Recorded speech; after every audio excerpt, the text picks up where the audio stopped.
एक पत्र जे बाबासाहेबांसाठी आजच्या घडीला आपण लिहू शकतो असं एक पत्र आमचे जे वळुंजू काका आहेत, सिद्धार्थ वळुंजू, जे वेळोवेळी मला काही ना काहीतरी बाबासाहेबांचं साहित्य पाठवत असतात, त्यांनी आज एक पत्र लिहून पाठवलं, ते मी तुम्हाला वाचून दाखवतो.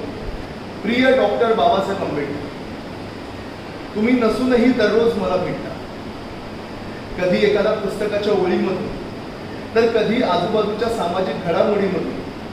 तुमचं अस्तित्व जरी शारीरिकरित्या नसलं, तुमचं अस्तित्व हे जरी शारीरिकरित्या नसलं तरी विचारांमधून, तत्वज्ञानामधून आणि संविधानाच्या प्रत्येक अक्षरातून आजही तुम्ही जिवंत आहात. कधी कधी विचार येतो की तुम्ही आज हवे होते तर हे गोंधळलेलं, भेदभावाचं आणि अन्यायाचं वातावरण नसतं.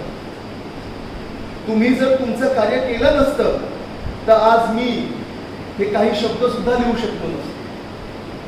शिक्षणाचं दार तुम्ही उघडून दिलं, माणूस म्हणून जगायचं स्वप्न तुम्ही दिलं आणि स्वतःला ओळखण्याची दृष्टी सुद्धा तुम्हीच दिली.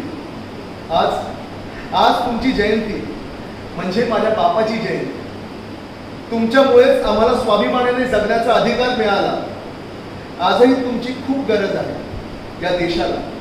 तुमचं ऋण शब्दांनी फेडता येणार नाही, पण तुमच्या मार्गावर चालण्याचा प्रयत्न मात्र नक्की करेल. जय भीम. भीमराया